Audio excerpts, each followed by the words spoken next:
Reading your paper is reading a letter addressed to someone else. On page 8 you write, quoting, "We often find it uncomfortable to refer to ourselves as scholars. I do not. For me, for those I know well in this field, scholar is a primary identity." Also on page 8, quote, "We hear from our colleagues that our field is moribund. Even we, from time to time, pronounce ourselves on the verge of death. Those of us, including prominently Duane Hubner and Paul Clore, who have reported this field as moribund, we are colleagues. We are not included in the we of the second sentence, the we who is you and your readers. Reading someone else's letter to someone else, I am an outsider, outside the interpersonal context out of which the letter speaks. As outsider, it feels inappropriate to speak. Instead, I wish to quickly reseal the envelope and forget what I've read. I can't. The curriculum field is the theme of the letter, and this is my field also. So I write my response to you. The issues you raise are preeminently your own issues. They are no longer mine, except as others occasionally raise them to me. I and my generational contemporaries took seriously, during our graduate studies, your, and others like Kleber's, criticism of pseudo-scientific models of education. We saw how little the work of Mager, Popham, Bereiter, and others similar had to do with the process of education.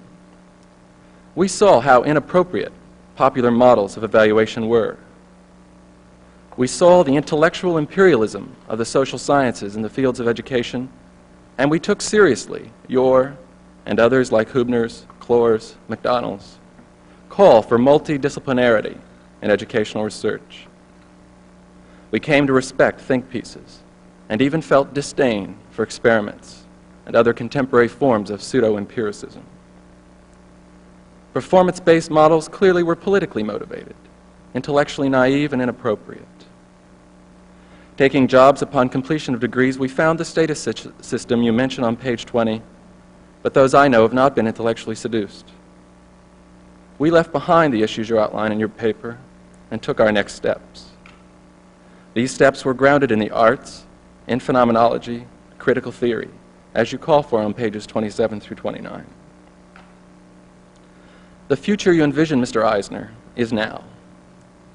We, your intellectual children, grew up with your critiques, with your commitments, and we worked hard in our own ways to honor them. What angers is that in your letter to your peers, you do not acknowledge our presence. Why not? The answer lies in our now differing conceptions of the curriculum field and in our differing investments, intellectual and psychological, in this field. Understanding these, your letter becomes intelligible, and our new positions vis-à-vis each other become clear. On page 1 you write, "Even if we wanted to, none of us who work in the field of curriculum are able to isolate ourselves from the problems of educational practice. What happens in the schools is a part of the subject matter we study. It provides incentive and direction to our work, and it forms the field from which our aspirations and our irritations as professional students of education are drawn. First, one wants to distinguish between educational practice and schooling. They're not necessarily identical. As you know, what is practiced in schools often bears little or no relation to the process that is education. By naming ourselves curricularists, we disclose our interest in the role of curriculum in the educative process. This means, encompassing most definitions with currency today, examining the role of texts, teachers, and activities in the intellectual and psychosocial development of individuals. To study this relation, say between texts and intellectual development, may indeed require us to stay away from schools. In fact, if it is the educative process in which we are interested, we are wiser to stay away from schools. Of course, if it is schooling which intrigues, and say the role of materials in the socialization of school children, then clearly it is sensible to focus on the schools. But it is by no means self-evident that curricularists must be involved, physically and intellectually, in schools. The involvement in schools discernible in your paper, and in many of your generational contemporaries, is of a different order than the involvement just described. For you, quote, "What happens in schools provides incentives and direction to our work, and it forms the field from which both our aspirations and irritations are drawn. For you, what happens in schools is the ground of the curriculum field. In fact, it sounds as if it is the curriculum field.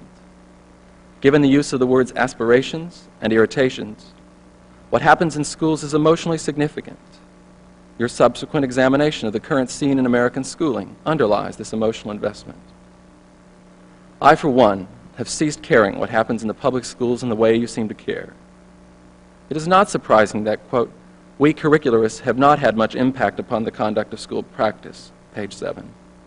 And it is not because we have had an inadequate political base, or because our status isn't what educational psychology's is.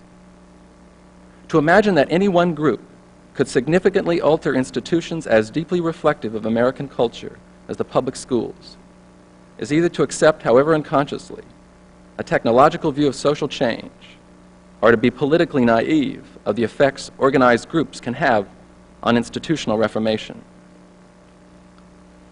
The former idea is that by altering curriculum content, or its organization, or the design of courses, or the intentions of teachers, one can make important modifications. The analog is that an engine is malfunctioning, and only if we identify the problem parts, repair or replace them, the engine can function smoothly. You would deny holding such a mechanical conception of institutional change, but by what other rationale would one think curricularists could alter what happens in schools? The latter view is that organized groups, think of labor unions, can force basic structural change in the social order. I doubt you take such a singularly political view of the role of curricularists in altering what happens in schools, but it may be an ingredient in your view. What happens in schools cannot be transformed by any group or coalition of groups. What happens in schools reflects the deep structure of our culture, our usually only semi-conscious views of children, that they must be controlled and molded, our cultural preoccupations with competition, advancement in one form or another, with work, and with material objects. Schools will never change the social order, even if they dared to try, just as curricularists will never significantly change the schools. Historical movement occurs not so simply.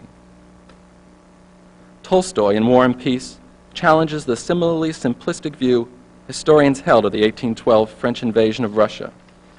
He writes, "Man's mind cannot grasp the causes of events in their completeness, but the desire to find them is implanted in man's soul.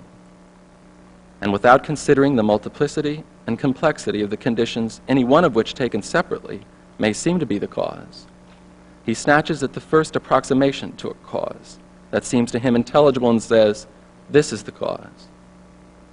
In historical events, the first and most primitive approximation to present itself was the will of the gods, and after that, the will of those who stood in the most prominent position, the heroes of history.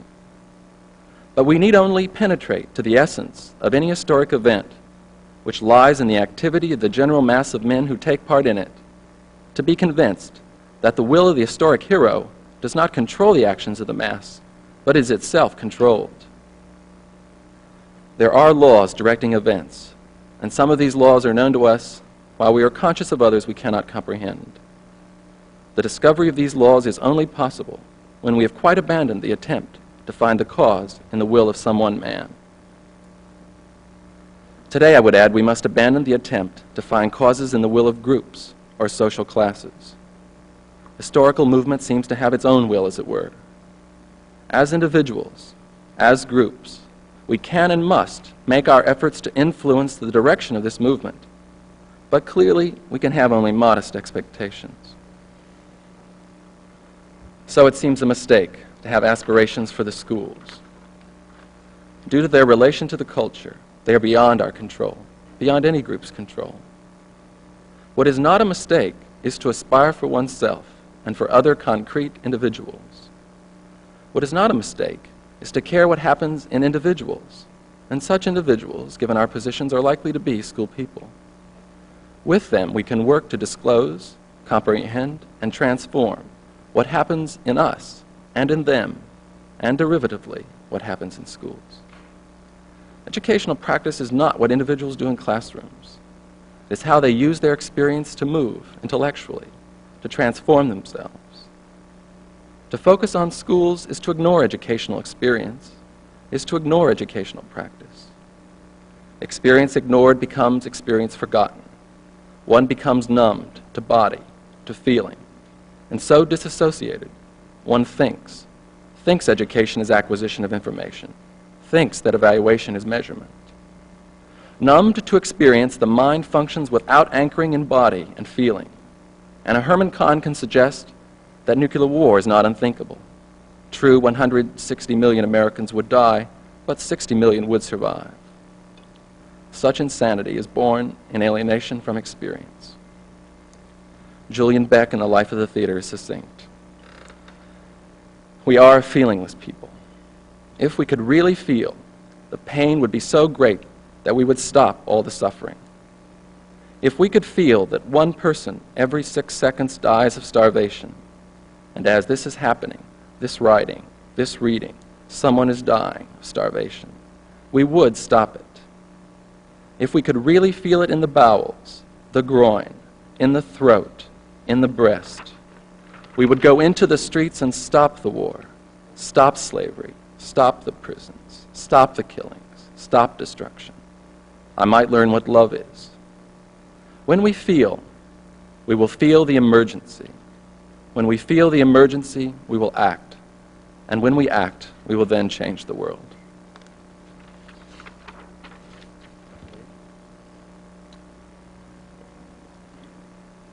I think God does.